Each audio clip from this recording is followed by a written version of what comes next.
வணக்கம். இந்த வீடியோல மேமோகிராம் அப்படின்னா என்னன்னு பார்க்க போறோம். மேமோகிராம் அப்படின்னா என்னன்னா, அது ஒரு எக்ஸ்ரே. செஸ்ட் எக்ஸ்ரே, இப்ப கை கால் வலிக்குதுன்னா முட்டி எக்ஸ்ரே அது மாரிலாம் எடுக்கிற மாரி, மார்பகத்துல எடுக்கக்கூடிய ஒரு எக்ஸ்ரேக்கு பேர் தான் மேமோகிராம்னு சொல்றோம். இந்த மேமோகிராம்ங்கிறது வந்து எப்ப பண்ணுவோம் அப்படின்னு பார்த்தீங்கன்னா, மார்பகத்துல ஏதாவது தொந்தரவு இருந்தது, ஒரு 35 வயசுக்கு மேல அப்படிங்கிறப்ப, அது என்ன தொந்தரவுன்னு தெரிஞ்சுக்கிறதுக்காக இந்த மேமோகிராம்ங்கிற எக்ஸ்ரே பண்ணுவோம். அப்புறம் தொந்தரவே இல்லைன்னா கூட 40 வயசுக்கு மேல ஆனா, ஒரு 2 வருஷத்துக்கு ஒரு முறை ரத்தத்துல சுகர் இருக்கா, கொலஸ்ட்ரால் இருக்கான்னு மாஸ்டர் செக்கப் பண்ணிக்கிற மாரி, மார்பகத்த செக் பண்ணிக்கிறது தான் வந்து மேமோகிராம்ங்கிற டெஸ்ட்டுன்னு சொல்றோம்.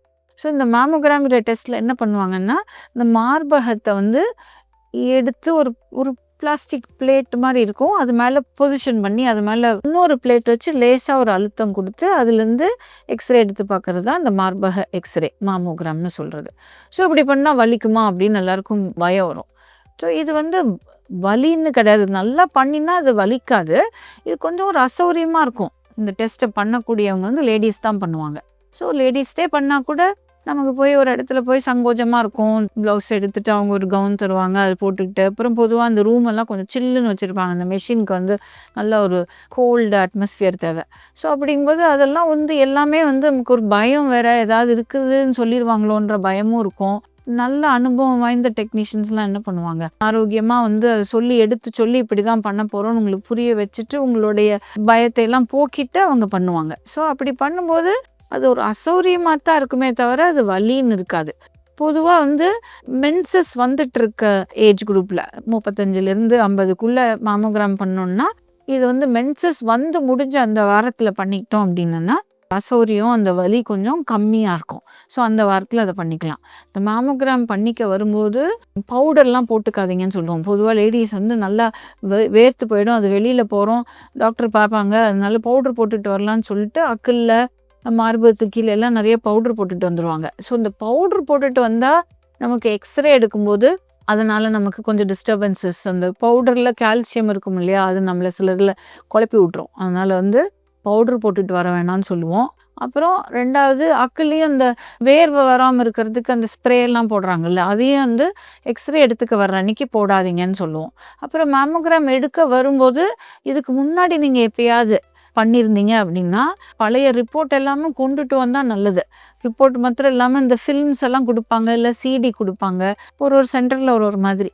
அது இருக்கிற இன்ஃபர்மேஷன் எல்லாத்தையும் நம்ம அந்த தகவல் எல்லாத்தையும் எடுத்துட்டு வந்துட்டோம்னா, இப்ப தடவ பார்க்கும்போது முன்னைக்கு இப்பைக்கு ஏதாவது சேஞ்ச் இருக்கான்னு பார்க்குறது டாக்டர்ஸ்க்கு வசதியா இருக்கும். ஸோ இதெல்லாம் முக்கியமா தெரிஞ்சுக்க வேண்டியது.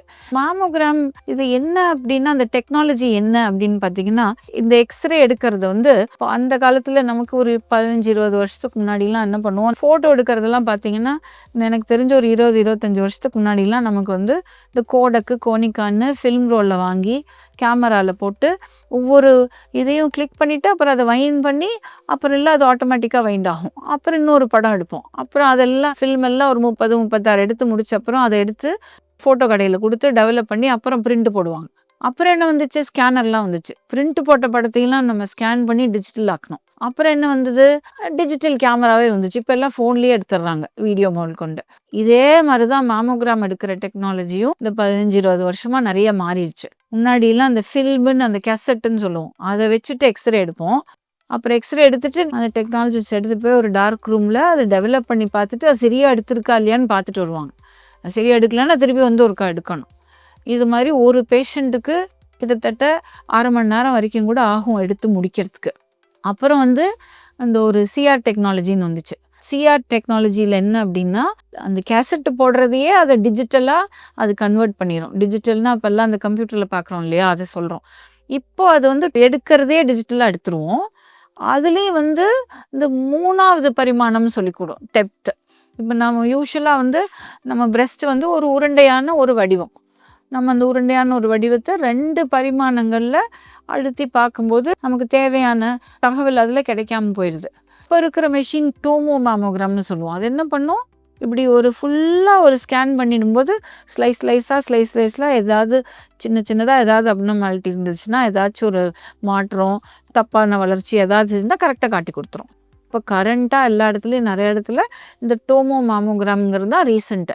இது ஏன் அதை சொல்கிறேன் விரிவாக அப்படின்னா, இந்த மாமோகிராம் பண்ணிக்கிறதுல நானும் போய் பண்ணிக்கிட்டேன்னு இல்லாமல் நம்ம பண்ணிக்கிறது நல்ல டெக்னாலஜியான்னு பார்த்து பண்ணிக்கணும். பிகாஸ் நமக்கு பண்ணிக்கிறவங்களுக்கு தெரியாது. ஸ்கேன் சென்டர்லேயோ ஹாஸ்பிட்டல்லையோ சொல்லுவாங்க மாமோகிராம்னு டாக்டர் எழுதி கொடுப்பாங்க. நம்ம போய் மாமோகிராம் பண்ணுவோம். அது ஏதோ ஒரு மிஷினில் எடுத்து கொடுப்பாங்க. அதுலேயும் ஒரு நல்ல டெக்னாலஜி டெஸ்ட்டாக இருந்ததுன்னா நல்ல ரிசல்ட் கிடைக்கும். ஸோ நமக்கு எடுக்கக்கூடிய மிஷினும் இம்பார்ட்டண்ட்டு, அந்த மிஷினில் எடுக்கக்கூடிய ஆளும் இம்பார்ட்டண்ட். அவங்களுக்கு சரியான முறைப்படி அவங்களுக்கு இதில் பயிற்சி இருக்குதா, அவங்க அது கரெக்டாக எடுக்கிறாங்களா அப்படிங்கிறதும் முக்கியம்.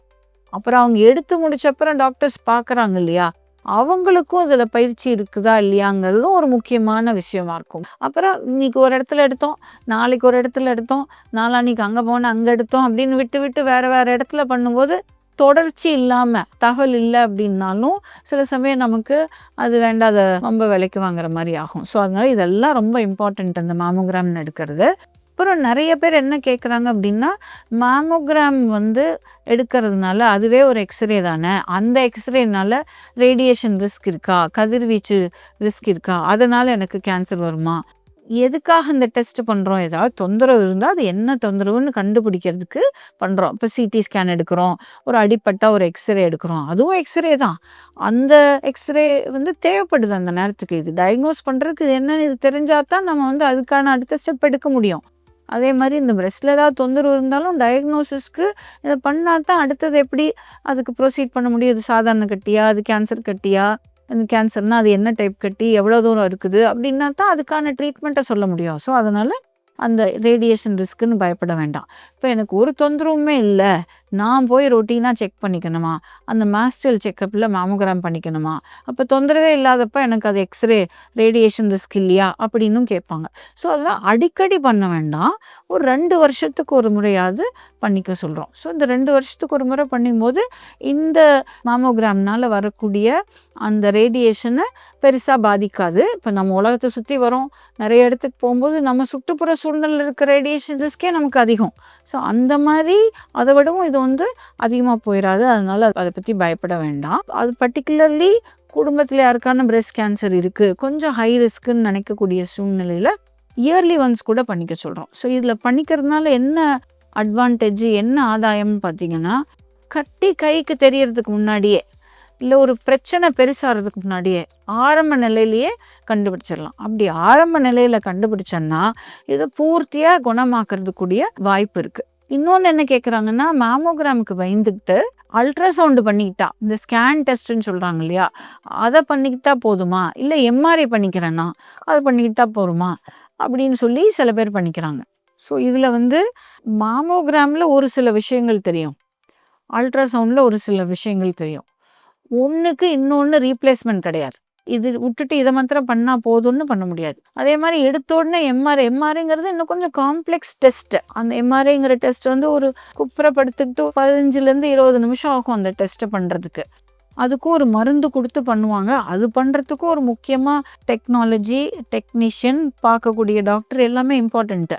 ஸோ அதனால் நான் பாட்டுக்கு எனக்கு மேமோகிராம்னா பயம், மேமோகிராம்னா ரேடியேஷன், அதனால் போய் எம்ஆர்ஐ பண்ணிக்கிறேன்னு பண்ணிக்கக்கூடாது. எம்ஆர்ஐக்கு எப்போ பண்ணணும் அப்படின்னு தெளிவாக சில ரெக்கமெண்டேஷன்ஸ் இருக்குது. அந்த சமயத்தில் தேவைப்படும் போது தான் பண்ணுமே தவிர எல்லாத்துக்கும் ஒரே மாதிரி பண்ணக்கூடாது. ஸோ அதனால் மேமோகிராம்ங்கிற டெஸ்ட்டை பற்றி பயப்பட வேண்டாம். இது பிரெஸ்ட்டில் ஏதாவது தொந்தரவு இருந்தால் அது ஒரு அத்தியாவசியமான டெஸ்ட் ஆகும். என்ன தொந்தரவுன்னு கண்டுபிடிக்க. தொந்தரவே இல்லைன்னா கூட நமக்கு இந்த முன்கூட்டி கண்டறிவோம், அதாவது சொல்லுவோம் ஏர்லி டிடெக்ஷன். ஏதாவது பிரச்சனை நமக்கு தெரியறதுக்கு முன்னாடி அதுலேருந்து தேடி கண்டுபிடிச்சி இருக்கான்னு பார்த்து வைத்தியம் பண்ணும்போது நல்லா பூர்த்தியாக குணமடைஞ்சிடலாம். அப்படிங்கிறதுக்காக ஸ்க்ரீனிங் மேமோகிராம்னு சொல்கிறது, அதையும் ரெக்கமெண்ட் பண்ணுறோம் ஒரு 40 வயசுக்கு மேலே. ஸோ அதனால் பயப்படாமல் பண்ணிக்கலாம்.